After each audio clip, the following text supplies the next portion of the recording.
Good evening, students. Welcome to Saram Sampatrav Education. Myself Venkat. I'm the faculty here. So present మనం Indian economy ఎంసీక్యూస్ని deal చేస్తున్నాం. So అందరికీ తెలిసిన విషయమే. So సెషన్లోకి వెళ్ళబోయే ముందు ఒక చిన్న అనౌన్స్మెంట్. సో ఉగాది ఆఫర్ని ఈ రోజు వరకు మనం ఎక్స్టెండ్ చేయడం జరుగుతుంది. సో ఈ ఆఫర్స్ అనేవి ఈ రోజుతో ఎండ్ అయిపోతాయి. సో ఇంకా ఎవరికైనా సరే జాయిన్ అవ్వాలి అనే ఆలోచన ఉంటే ప్లీజ్ ఈరోజు డెసిషన్ తీసుకోండి, ఇంకా లేట్ చేయమాకండి. ఓకేనా? సో ఆఫర్స్ ఒకసారి చూడండి. So TSPSC group 1 mains single course వచ్చేసరికి 6,000 మాత్రమే. And TSPSC group 1 for both prelims as well as mains వచ్చేసరికి 8,000 rupees. And test series for group 1 వచ్చేసరికి 1,000 రూపీస్ మాత్రమే. And TSPSC pack for group 1 ఏదైతే ఉందో ఇది మనం 1,500కే ప్రొవైడ్ చేస్తున్నాం. సో దీంట్లో Telangana history, art and culture కానీ, తెలంగాణ జాగ్రఫీ, తెలంగాణ ఎకానమీ ఇవన్నీ వచ్చేస్తాయి. Okay, right. Next one group 2 pack వచ్చేసరికి 3,500. అండ్ గ్రూప్ 1 ప్రిలిమ్స్, సార్ మాకు మెయిన్స్ వద్దు, కేవలం ప్రిలిమ్స్ ఒక్కటే కావాలి అని అనుకుంటే you are welcome. So price వచ్చేసరికి కేవలం 4,500 రూపీస్ మాత్రమే. ఓకేనా? రైట్. బట్ మనం ఏంటంటే జనరల్గా కొన్ని సబ్జెక్ట్స్ మనం చదివేసుకోవచ్చు, సార్ మేము ఓన్గా చదివేసుకుంటాం. బట్ కొన్ని ట్రికీ సబ్జెక్ట్స్ ఉంటాయి, like Indian economy and like science and technology. So ఇటువంటి వాటికి మీకోసం మేము ఇండివిజువల్ ఆఫర్స్ తీసుకొచ్చాం. సో ఈ రెండు సబ్జెక్ట్స్ని నేనే డీల్ చేశాను. అండ్ మీకు తెలుసు నేను ఇండియన్ ఎకానమీ ఎలా కవర్ చేశాను. సో ఇండియన్ ఎకానమీ అయినా సరే, సైన్స్ అండ్ టెక్నాలజీ అయినా సరే, ఏ కోర్స్ అయినా 800 రూపీస్ మాత్రమే. ఓకే, సో ఇక లేట్ చేయమాకండి, ఈరోజు నైట్తో ఆఫర్స్ అనేవి ఎండ్ అయిపోతాయి. అండ్ మీ అందరి కోసం ఇంకొక కొత్త కోర్స్ని లాంచ్ చేసాం. So Telangana regional current affairs. So మనకి కరెంట్ అఫైర్స్ చాలా ఇంపార్టెంట్ అనమాట. అది international, national and regional. So international, national మీరు చదివేసుకోవచ్చు, మనం బయట వెబ్సైట్స్ ఉంటాయి, లేకపోతే కరెంట్ అఫైర్ మ్యాగజైన్స్ ఉంటాయి. బట్ రీజనల్కి వచ్చేసరికి కొంచెం ఆ కంటెంట్ గ్యాదరింగ్లో ఇబ్బందులు పడుతూ ఉంటాం. సో అందుకని జస్ట్ 500 రూపీస్కే 1 year current affairs, Telangana 1 year current affairs, అది కూడా ఎక్స్ప్లెనేషన్ వీడియోస్ ప్లస్ పీడిఎఫ్స్. ఓకేనా? దీంతో పాటు తెలంగాణ మాసపత్రికలో మనకి రెలవెంట్ కంటెంట్ని కూడా మనం కవర్ చేస్తాం. సో అడ్మిషన్స్ కోసం ఈ నెంబర్ని కాంటాక్ట్ చేయండి, 6305955532. గుర్తుపెట్టుకోండి, తెలంగాణ రీజనల్ కరెంట్ అఫైర్స్ యొక్క ప్రైస్ ఏదైతే ఉందో అది ప్రెజెంట్ 500 మాత్రమే. తర్వాత ఇది 1,500కి వెళ్ళిపోతుంది. సో జాగ్రత్తగా వీలైనంత తొందరగా డెసిషన్ తీసుకోండి, ఇక లేట్ చేయమాకండి. ఓకేనా? సో ప్లీజ్ లేట్ చేయమాకండి, మీకే ప్రిపేర్ అవడానికి మళ్ళీ టైం మిగలదు, అర్థం చేసుకోండి. Okay, done. సో ఇక లేట్ చేయకుండా సెషన్లోకి వెళ్ళిపోదాం, పదండి. సో ఫస్ట్ క్వశ్చన్ చూడండమ్మా. The Bandhan banking limited is an Indian banking and financial services company. Headquarter is in. So there is a bank called Bandhan banking limited. So దీని యొక్క headquarters ఎక్కడ ఉంది? ముంబై, మహారాష్ట్ర, న్యూఢిల్లీ, ఢిల్లీ, హైదరాబాద్, తెలంగాణ, కోల్కతా, వెస్ట్ బెంగాల్. సో ఈ బంధన్ బ్యాంక్ గురించి కొన్ని important points చెప్తాను. So జాగ్రత్తగా వినండి, ఎందుకంటే ఇది రీసెంట్గా కరెంట్ అఫైర్స్లో కూడా వచ్చింది కాబట్టి మనం క్వశ్చన్ని ఫ్రేమ్ చేయడం జరిగింది. So there is a person called Chandrashekhar. ఎవరమ్మా? There is a person called Chandrashekhar Ghosh. So he belongs to Kolkata. So కోల్కతాలో కొంతమంది చిన్న చిన్న ట్రేడర్స్ ఉన్నారు. ఓకేనా? There are small time traders. వాళ్ళకి ఏంటంటే ఎడిక్వేట్ క్యాపిటల్ దొరకక చాలా ఇబ్బందులు పడుతున్నారన్నమాట. ఎక్కడ? కోల్కతాలో ఉన్న స్మాల్ టైమ్ ట్రేడర్స్ ఎవరైతే ఉన్నారో వాళ్ళకి ఎడిక్వేట్ క్యాపిటల్ దొరకక చాలా ఇబ్బందులు పడుతున్నారు. సో అందుకని చెప్పి ఈయన ఏం చేశారంటే బంధన్ బ్యాంక్ అని చెప్పి ఒక దాన్ని ఎస్టాబ్లిష్ చేశారు. సో ఇనీషియల్గా ఇది ఒక మైక్రో ఫైనాన్స్ కంపెనీ. ఓకేనా? It is an micro finance company, it is not a bank. So 2001లో దీన్ని స్టార్ట్ చేశారు. సో 2001లో ఒక మైక్రో ఫైనాన్స్ కంపెనీ లాగా దీన్ని పెట్టారు. తర్వాత దీనికి RBI, reserve bank of India ఏదైతే ఉందో అది 2014లో ఈ మైక్రో ఫైనాన్స్ కంపెనీకి బ్యాంకింగ్ లైసెన్స్ అనేది ప్రొవైడ్ చేసింది. అప్పుడు ఇది బంధన్ బ్యాంకింగ్ లిమిటెడ్ లాగా మారిందనమాట. అండ్ రీసెంట్గా ఈ బంధన్ బ్యాంకింగ్ లిమిటెడ్కి ఆథరైజేషన్ లభించింది. దేనికి సార్ ఆథరైజేషన్ అంటే చెప్తాను వినండి. సో గవర్నమెంట్ ఆఫ్ ఇండియా ఏం చేస్తుంది? పెన్షన్స్ ప్రొవైడ్ చేస్తుంది కదా. సో ఈ పెన్షన్స్ ఎవరైతే ఈ బెనిఫిషరీస్ ఉన్నారో వాళ్ళ అకౌంట్లోకి వేయాలి కదా. సో వేయాలి అంటే ఖచ్చితంగా బ్యాంక్స్ యొక్క హెల్ప్ అనేది కావాలి. సో ఇలా ఈ పెన్షన్స్ని డిస్బర్స్ చేయడం కోసం ఈ బంధన్ బ్యాంకింగ్కి ఆథరైజేషన్ అనేది ప్రొవైడ్ చేశారు. సో దట్ ఇప్పటి నుంచి ఈ బంధన్ బ్యాంక్ ఏదైతే ఉందో సో వీళ్ళు పెన్షన్ అమౌంట్ని డిస్ట్రిబ్యూట్ చేస్తారు from government of India side. So ఈ బంధన్ బ్యాంక్ ఏదైతే ఉందో it got tie up with CPAO. ఎవరితో అమ్మా? CPAO. So CPAO stands for central pension accounting office. So central pension accounting ఆఫీస్తో టైఅప్ అయ్యి so central government of India తరపున పెన్షన్స్ని distribute చేస్తుంది. ఎవరు డిస్ట్రిబ్యూట్ చేస్తారు? Bandhan bank. Okay, perfect. So ఇంకా ఎక్కువగా డీటెయిల్స్ మీకు ప్రొవైడ్ చేశాను. సో ఈ బంధన్ బ్యాంక్ అనేది పెన్షన్స్ ఎవరెవరికి ప్రొవైడ్ చేస్తుంది? సో ఎవరెవరికి ప్రొవైడ్ చేస్తుందంటే సెంట్రల్ గవర్నమెంట్ ఎంప్లాయీస్కి,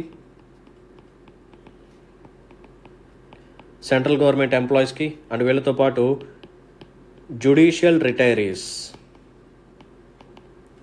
అంటే high court judges, supreme court judges retire అయిపోయిన తర్వాత వాళ్ళకి కూడా పెన్షన్ వస్తుంది కదా, సో వాళ్ళకి కూడా ఈ బ్యాంక్ అనేది పెన్షన్ని డిస్ట్రిబ్యూట్ చేస్తుంది. ఓకేనా, రైట్.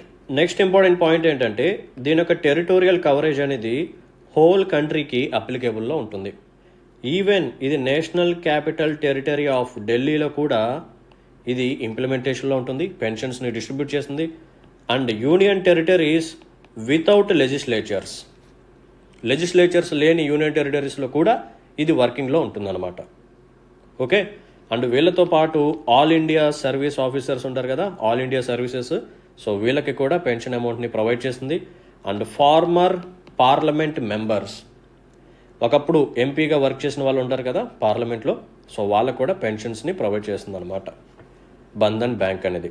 అండ్ ఈ బంధన్ బ్యాంక్ యొక్క ట్యాగ్ లైన్, లేకపోతే దీన్ని బేస్ లైన్ అని చెప్పి కూడా పిలుస్తారు. సో ఆ బేస్ లైన్ ఏంటంటే ఆప్కా బాలా సబ్కి బాలి, this is the base line. గుర్తుపెట్టుకోండి, ఏంటిదమ్మా? ఆప్కా బాలా సబ్కి బాలి, it is the base line for Bandhan banking limited. Okay, and ఈ బ్యాంక్ ఎక్కడ ఎస్టాబ్లిష్ చేశారు? సో కోల్కతాలో ఎస్టాబ్లిష్ చేశారు కాబట్టి సో దీనికి సంబంధించిన హెడ్ క్వార్టర్స్ కూడా మనకి కోల్కతా, వెస్ట్ బెంగాల్లో ఉంటుంది. ఓకేనా, రైట్. సో దీన్ని బట్టి మనం ఏం చెప్పొచ్చు అంటే ఈ పర్టికులర్ క్వశ్చన్కి ఆన్సర్ వచ్చేసరికి option D, Kolkata, West Bengal. Now move on to next question. So చూడండి, ఇందాక మనం మాట్లాడుకున్న క్వశ్చనే మళ్ళీ రిపీట్ అయింది. సో నేను ఎక్స్ప్లెనేషన్ ఆల్రెడీ ప్రొవైడ్ చేశాను. సో ఖచ్చితంగా మీ అందరూ ఆన్సర్ని ప్రొవైడ్ చేయాల్సిందే. ద బేస్ లైన్ ఆప్కా బాలా సబ్కి బాలి is associated with which bank? RBL bank limited, DCB bank limited, Yes bank limited, Bandhan bank limited. So answer వచ్చేసరికి బంధన్ బ్యాంక్ లిమిటెడ్. సో ఇనిషియల్గా దీన్ని మైక్రో ఫైనాన్స్ కంపెనీ లాగా ఎస్టాబ్లిష్ చేశారు ఇన్ ద ఇయర్ 2001. దీనికి సంబంధించిన హెడ్ క్వార్టర్స్ వచ్చేసరికి కోల్కతా, వెస్ట్ బెంగాల్. దీనికి బ్యాంకింగ్ లైసెన్స్ అనేది ఆర్బీఐ ఎప్పుడు ప్రొవైడ్ చేసింది? 2014లో. సో రీసెంట్గా ఈ బంధన్ బ్యాంక్ ఏదైతే ఉందో ఇది సెంట్రల్ పెన్షన్ అకౌంటింగ్ ఆఫీస్తో టైఅప్ అయ్యి గవర్నమెంట్ ఆఫ్ ఇండియా తరఫున పెన్షన్స్ని డిస్ట్రిబ్యూట్ చేస్తుంది. ఎవరెవరికి ప్రొవైడ్ చేస్తుంది? సెంట్రల్ గవర్నమెంట్ ఎంప్లాయీస్కి, జ్యుడిషియల్ రిటైరీస్కి, ఆల్ ఇండియా సర్వీస్ ఆఫీసర్స్కి అండ్ ఫార్మర్ పార్లమెంట్ మెంబర్స్కి కూడా ఇది ప్రొవైడ్ చేస్తుంది. So option D is the right answer. So ఈ క్వశ్చన్ చూడండి, factual one. The first land development bank was established in 1920. It was located at. So మన ఇండియాలో first land development bank అనేది 1920లో establish చేశారు. అది ఎక్కడ ఎస్టాబ్లిష్ చేశారు? Option A Meerut, option B Jhang, option C Munger, option D Thane. So answer వచ్చేసరికి option B Jhang. ఇది ఎక్కడుందంటే పంజాబ్. సో పంజాబ్లో జాంగ్ అనే రీజియన్లో ఫస్ట్ ల్యాండ్ డెవలప్మెంట్ బ్యాంక్ని 1920లో ఎస్టాబ్లిష్ చేయడం జరిగింది. రైట్. సో ఈ క్వశ్చన్ చూడండి, ఇది కూడా కొంచెం ఇంట్రెస్టింగ్గా ఉంటుంది. Which of the following is the first bank to tie up with Indian railways to cell railway tickets through it's website?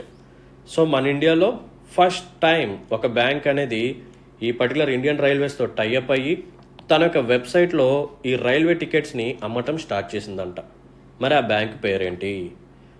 Option A State Bank of India, option B ICICI, option C Axis bank, option D Punjab National Bank. So ఈ particular క్వశ్చన్కి answer వచ్చేసరికి option B ICICI bank. ఓకేనా, right.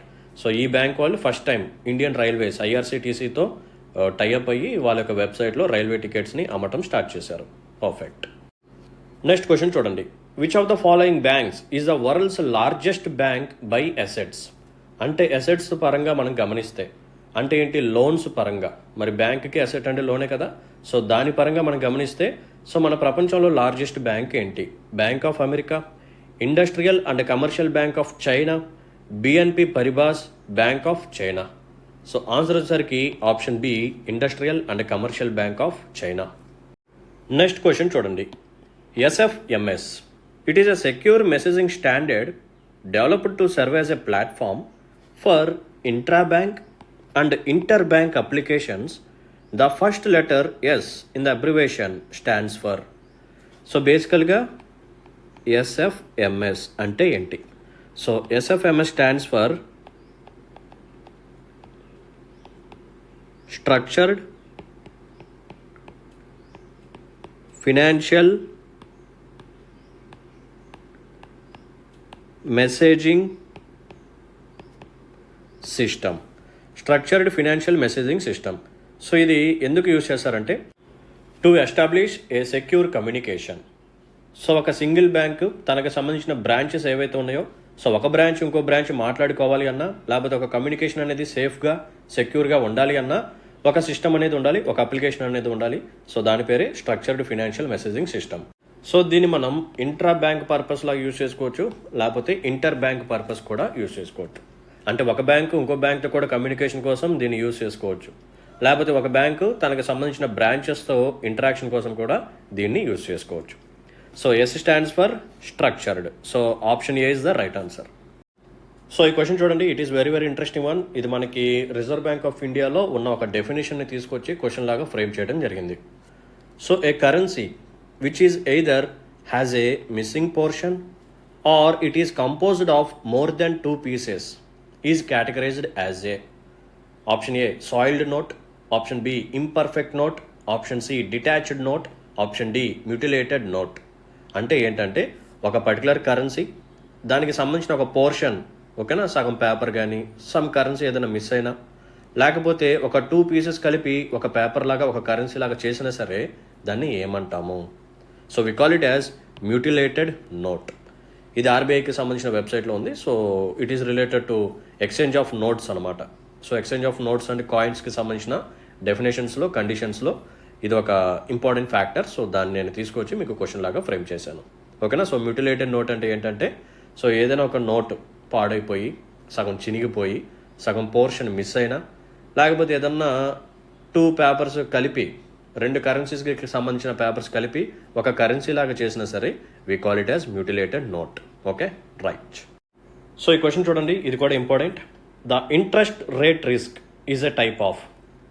So interest rate risk ఏదైతే ఉందో ఇది ఏ risk కిందకి వస్తుంది? Option A market risk, option B liquidity risk, option C reputational risk, option D operational risk. So దీనికి ఆన్సర్ వచ్చేసరికి ఆప్షన్ ఏ మార్కెట్ రిస్క్.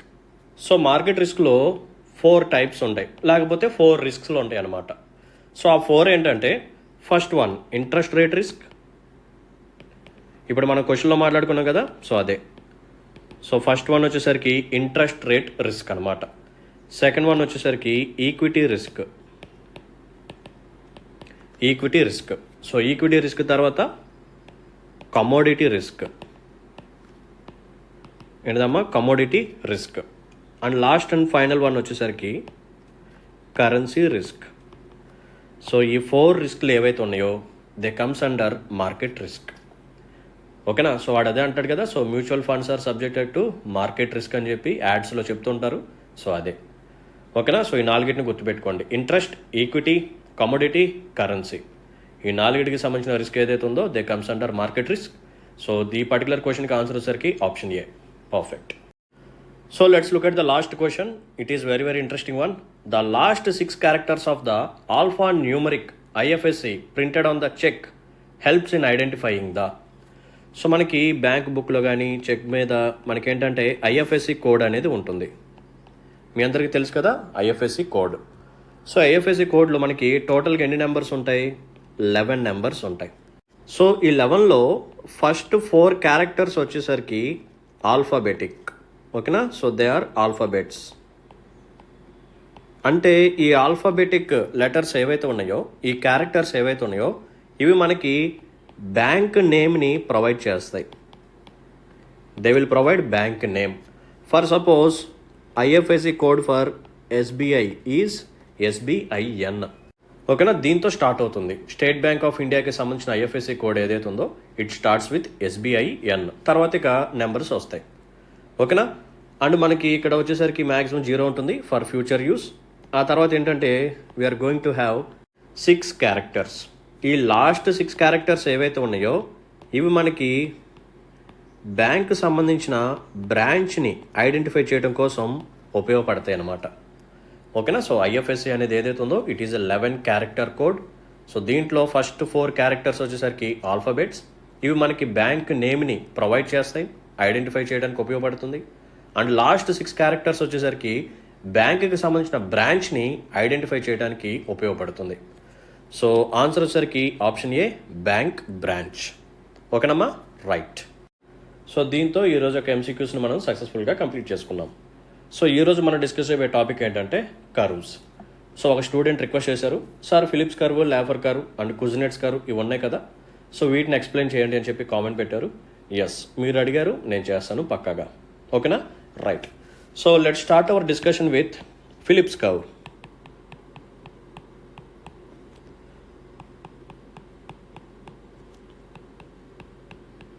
అంటే గుర్తుపెట్టుకోండి, ఈ టాపిక్స్ ఎక్కువగా డీప్గా వెళ్ళాల్సిన అవసరం లేదు, ఎందుకంటే ఎక్కువగా డెప్త్కి వెళ్ళే ఆస్కారం కూడా లేదు మనకి గ్రూప్స్లో. జస్ట్ మనకి బేసిక్గా వాట్ ఈజ్ వాట్ అని తెలిస్తే సరిపోతుంది.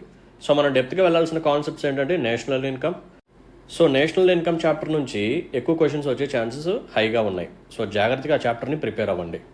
సో నేను నేషనల్ ఇన్కమ్ చాప్టర్ని చాలా కాంప్రహెన్సివ్గా చెప్పాను. సో ఇంక్లూడింగ్ ఆ మెథడ్స్ కూడా ఉంటాయి కదా. సో ఇన్కమ్ మెథడ్ కానీ, ఎక్స్పెండిచర్ మెథడ్ కానీ, production or value addition method ఏదైతే ఉందో, సో ఆ 3 మెథడ్స్ కూడా డీటెయిల్గా చెప్పాను. ఒక సింగిల్ డయాగ్రామ్లో ఎంటైర్ నేషనల్ ఇన్కమ్ని నేను కవర్ చేశాను. So circular flow of income అని చెప్పి ఒక డయాగ్రామ్ ఉంటుంది. సో ఒక సైడ్ హౌస్ హోల్డ్స్, ఇంకో side business firms.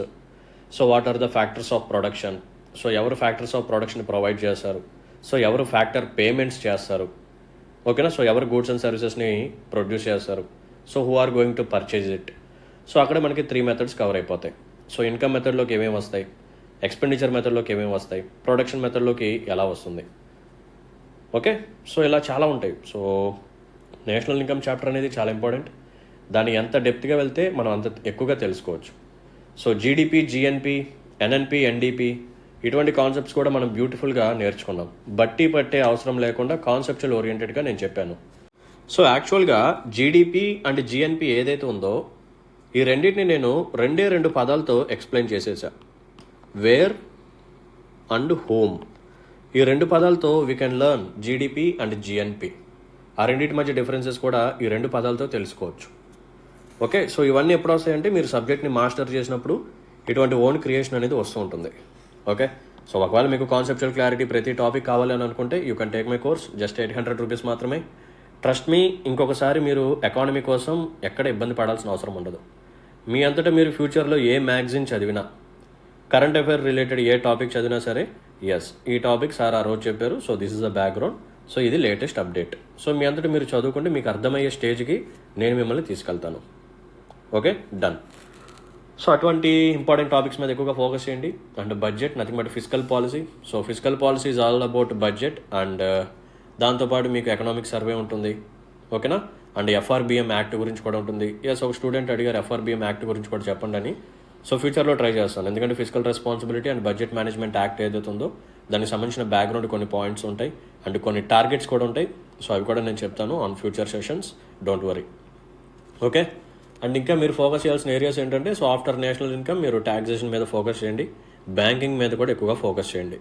So classification of banks అనేది చాలా ఇంపార్టెంట్. దాంట్లో మీరు స్మాల్ ఫైనాన్స్ బ్యాంక్స్ గురించి కానీ, ఈ డిఫరెన్షియల్ బ్యాంక్స్ ఏవైతే ఉన్నాయో వాటి మీద ఎక్కువగా ఫోకస్ చేయండి.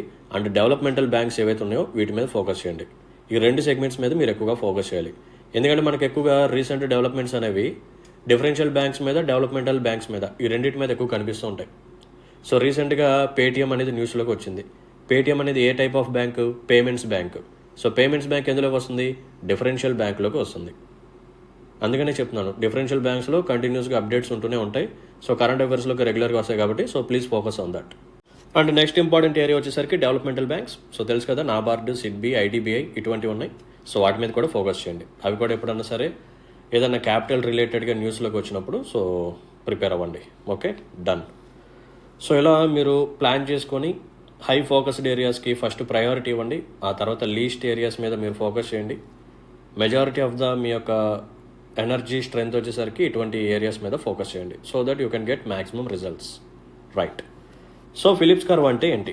సో ఫిలిప్స్ కర్వ్ అనేది మనకు ఒక రిలేషన్షిప్ని ప్రొవైడ్ చేస్తుంది. So it provides relationship between unemployment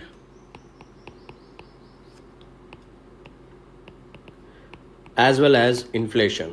ఈ రెండింటి మీద మనకి ఫోకస్ చేస్తుంది అనమాట.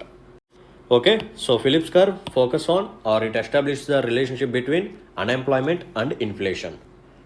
సో ఈ పర్టికులర్ ఫిలిప్స్ కర్వ్ని తీసుకొచ్చింది A W Phillips. He is an economist. So ఈయన ఏం చెప్పాడంటే ఈ అన్ఎంప్లాయ్మెంట్కి అండ్ ఇన్ఫ్లేషన్కి ఇన్వర్స్ రిలేషన్షిప్ ఉంది. There is an inverse relationship అని చెప్పాడు. అంటే ఏంటి అర్థం? అన్ఎంప్లాయ్మెంట్ పెరిగితే ఇన్ఫ్లేషన్ అనేది తగ్గుతుందంట, అండ్ అన్ఎంప్లాయ్మెంట్ తగ్గితే ఇన్ఫ్లేషన్ అనేది పెరుగుతుంది. సో ఇది ఆయన చెప్పిన కాన్సెప్ట్. సో ఇప్పుడు దీనికి సంబంధించిన గ్రాఫ్ ఎలా ఉంటుందో చూపిస్తాను చూడండి. రైట్, సో కింద వచ్చేసరికి లెట్ us టేక్ అన్ఎంప్లాయ్మెంట్, ఇటు సైడ్ వచ్చేసరికి ఇన్ఫ్లేషన్. సో ఇటు నుంచి ఇటు వెళ్తే అన్ఎంప్లాయ్మెంట్ పెరుగుతుంది, సో కింద నుంచి పైకి వెళ్తే ఇన్ఫ్లేషన్ అనేది పెరుగుతుంది. పర్ఫెక్ట్. సో ఇక్కడ ఒక 3%, 4%, 5%, 6, 7, 8 ఇలా తీసుకోండి. సో ఇక్కడ కూడా 2, 3, 4, 5, 6, 7. రైట్. సో మనకి ఏం జరుగుతుందంటే అన్ఎంప్లాయ్మెంట్ తక్కువగా ఉందనుకోండి, ఏమవుతుంది అంటే ఏంటి అర్థం? అన్ఎంప్లాయ్మెంట్ తక్కువ ఉందంటే ఏంటి అర్థం? అందరికీ ఉద్యోగాలు ఉన్నాయి అని చెప్పి అర్థం. సో అందరికీ ఇన్కమ్ వస్తుంది, సో అందరి చేతిలో డబ్బులు ఉంటాయి, సో ఖచ్చితంగా కన్జంప్షన్ డిమాండ్ పెరుగుతుంది. ఓకే, సో ఎక్స్పెండిచర్ పెరుగుతుంది, కన్జంప్షన్ డిమాండ్ పెరుగుతుంది, సో దట్ ప్రైజెస్ పెరుగుతాయి. సో ఎప్పుడైతే అన్ఎంప్లాయ్మెంట్ అనేది తక్కువగా ఉంటుందో అప్పుడు మనకి ఇన్ఫ్లేషన్ అనేది ఎక్కువగా ఉంటుంది. ఓకే, సో అన్ఎంప్లాయ్మెంట్ కొంచెం పెరిగింది అంటే ఏంటి అర్థం? సో ఎక్కువ మందికి ఇప్పుడు ఉద్యోగాలు లేవు. సో ఎక్కువ మందికి ఉద్యోగాలు లేకపోతే ఏమవుతుంది? వాళ్ళ చేతిలో డబ్బులు ఉండవు. వాళ్ళ చేతిలో డబ్బులు లేకపోతే ఎక్స్పెండిచర్ తక్కువ ఉంటుంది. ఎక్స్పెండిచర్ తక్కువ ఉంటే కన్జంప్షన్ డిమాండ్ తక్కువగా ఉంటుంది. సో దట్ డిమాండ్ తక్కువ ఉండేసరికి ప్రైజెస్ తగ్గుతాయి అన్నమాట. అప్పుడు ఇన్ఫ్లేషన్ అనేది తగ్గుతుంది. సో ఇలా మనం క్యాలిక్యులేట్ చేసుకుంటూ వెళితే సో మనకి గ్రాఫ్ అనేది ఇలా వస్తుందన్నమాట.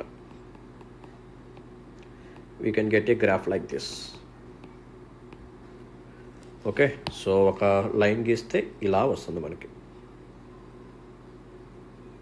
This is the Phillips curve. ఓకేనా? అది. సో అన్ఎంప్లాయ్మెంట్ పెరిగితే ఇన్ఫ్లేషన్ తగ్గుతుంది, అన్ఎంప్లాయ్మెంట్ తగ్గితే ఇన్ఫ్లేషన్ అనేది పెరుగుతుంది. సో ఇది మనకి ఫిలిప్స్ కర్వ్లో తెలుసుకోవాల్సింది. సో ఆడేం అడుగుతాడంటే Phillips curve establishes the relationship between what? Unemployment and inflation, లేకపోతే పావర్టీ అండ్ ఇన్ఫ్లేషన్, ఇలా 4 ఆప్షన్స్ ఇస్తాడు. దాంట్లో unemployment and inflation is the right answer. So concept అర్థమైంది కదా? సో అన్ఎంప్లాయ్మెంట్ పెరిగింది అంటే ఏంటి అర్థం? ఎవరికి ఇప్పుడు ఉద్యోగాలు లేవు, సో మనీ సప్లై తగ్గుతుంది, ఎవరి చేతిలో డబ్బులు లేవు, కన్జంప్షన్ డిమాండ్ తగ్గిపోతుంది, సో ప్రైజెస్ తగ్గిపోతాయి. అంటే ఏంటి? ఇన్ఫ్లేషన్ తగ్గుతుంది. సో ఇలా మనం లింక్ చేసుకుంటూ వెళ్ళిపోతే కాన్సెప్ట్స్ అనేవి క్లియర్గా ఉంటాయి. నెక్స్ట్ కాన్సెప్ట్ వచ్చేసరికి లాఫర్ కర్వ్. ఇది కూడా మంచి టాపిక్, జాగ్రత్తగా వినండి. Laffer curve. సో ఈ లాఫర్ కర్వ్ ఏదైతే ఉందో it establishes the relationship between taxation and government revenue. ఏంటిదమ్మా? Taxation and government revenue. ఈ రెండింటి మధ్య రిలేషన్షిప్ని ఎస్టాబ్లిష్ చేస్తుంది. సో దీనికి సంబంధించిన గ్రాఫ్ ఎలా ఉంటుందంటే, సో గ్రాఫ్ ద్వారా ఎక్స్ప్లెయిన్ చేస్తాను.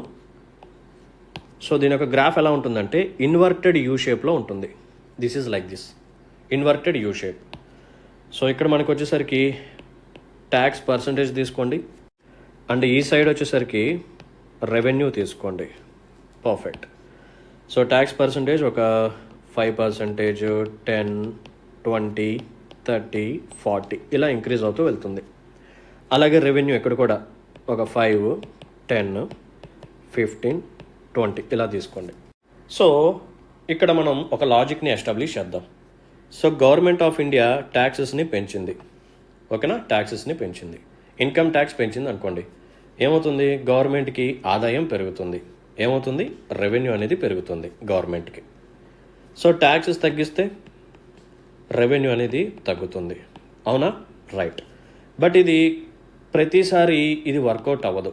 అంటే గవర్నమెంట్ ఆఫ్ ఇండియా ట్యాక్సెస్ని పెంచిన ప్రతిసారి దాని యొక్క రెవెన్యూ అనేది పెరగదు, కొన్నిసార్లు తగ్గుతుంది. ఎలా సార్? చెప్తాను చూడండి. సో ఇక్కడ ఉంది, సో పాయింట్ అనేది. సో గవర్నమెంట్ ఆఫ్ ఇండియా 5% ట్యాక్స్కి విధించింది. సో ఇన్కమ్ కూడా ఇలా ఉంది. ఓకే, తర్వాత 10కి తీసుకొచ్చింది, ట్యాక్సెస్ పెంచింది. సో ట్యాక్సెస్ పెంచితే ఎక్కువ మంది ఇప్పుడు ట్యాక్సెస్ కట్టాలి, ఎక్కువ అమౌంట్ పే చేయాలి. కాబట్టి ఇప్పుడు ఏమవుతుంది, రెవెన్యూ పెరిగింది, గవర్నమెంట్కి ఆదాయం. తర్వాత గవర్నమెంట్ మళ్ళీ 20% చేసింది ట్యాక్స్.